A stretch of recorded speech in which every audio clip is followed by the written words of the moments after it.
The Wazir's 2 months. In the vibrant, prosperous kingdom of Asmar, where markets overflowed with silk and spice, 3 trusted wazirs advised the young, earnest King Kamran. Wazir Zaki, the cleverest of them all, was a man whose wisdom was as clear and bright as the desert sun. But the other 2, Wazir Tarek and Wazir Rafi, were heavy with a bitter, corrosive jealousy. One sun-drenched morning, Tarek and Rafi entered the court with an exaggerated sorrow clouding their faces. They bowed low, their voices shaking with feigned grief. "Your Majesty," Tarek whispered dramatically, "we shared the same terrible, soul-chilling dream. Your noble, departed father has called for our esteemed colleague Zaki to join him in the realm of spirits."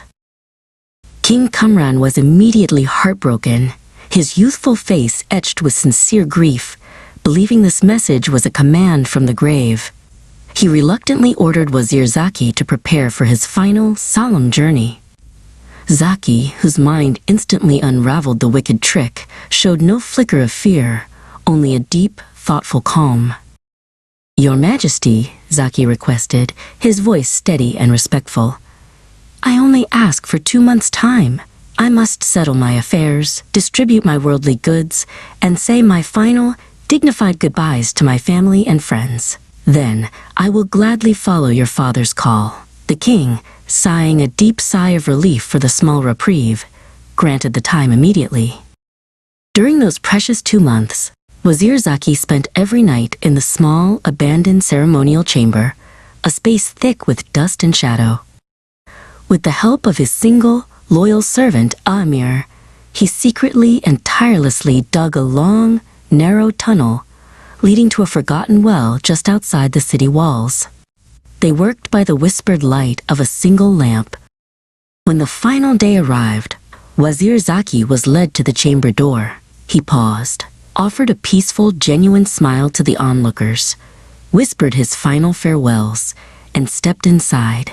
The heavy, iron-bound door was sealed with a terrible final thud, and Tarek and Rafi exchanged smug, silent looks of wicked triumph.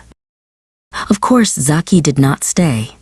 He descended into the dark tunnel and, a short while later, emerged, dusty but completely free, by the mossy stones of the old well.